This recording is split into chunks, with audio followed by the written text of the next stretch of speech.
Hi, my name's Hattie. I'm one of the occupational therapists here at MUSC, and today we're going to show you how to properly have your caregiver assist you in taking this sling off after your surgery.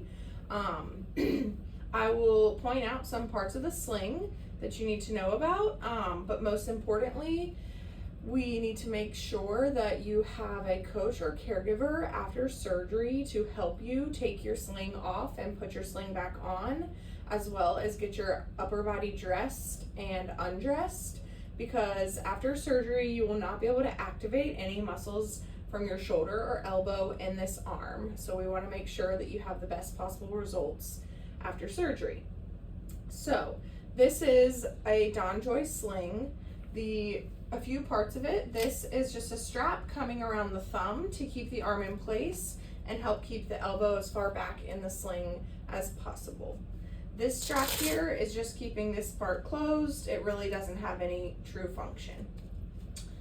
These straps here are coming up around the shoulder with a pad here to give some cushion around the back to keep the arm up and in a proper position.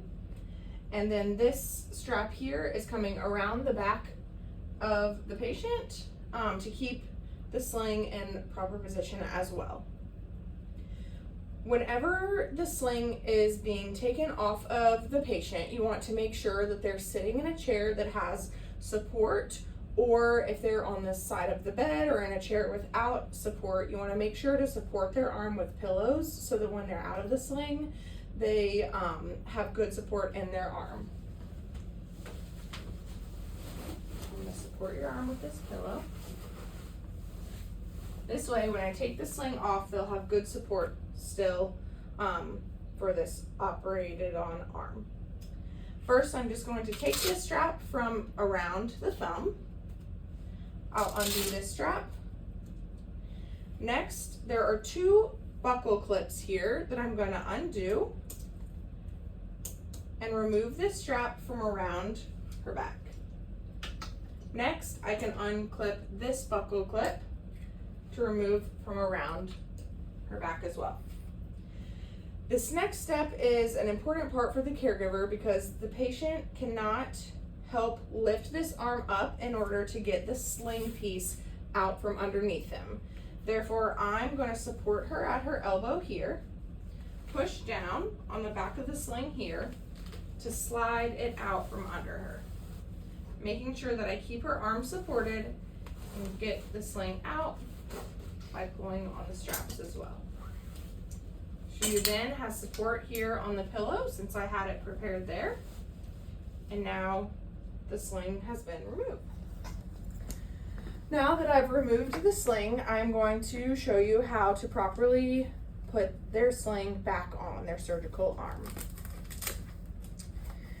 This piece here that you couldn't see well in the last video is the bolster piece. This is the piece that sits right here, kind of above their hip and below their armpit. So I'm going to essentially take the same steps but in opposite order in order to get the sling back on the patient. And again, the patient cannot help me by raising up this arm because we don't want them activating any muscles from their elbow or their shoulder. I like to first get the two straps and push them below the armpit to get them out behind them so that they're not getting in my way when I'm applying the sling back onto their arm. Now I'm going to use my arm to help support their arm and bring it up, reminding the patient not to help me in doing so. I'm going to lift their arm using the support of my arm, place the bolster in the proper position, and place their arm in the sling with their elbow as far back in the sling as possible.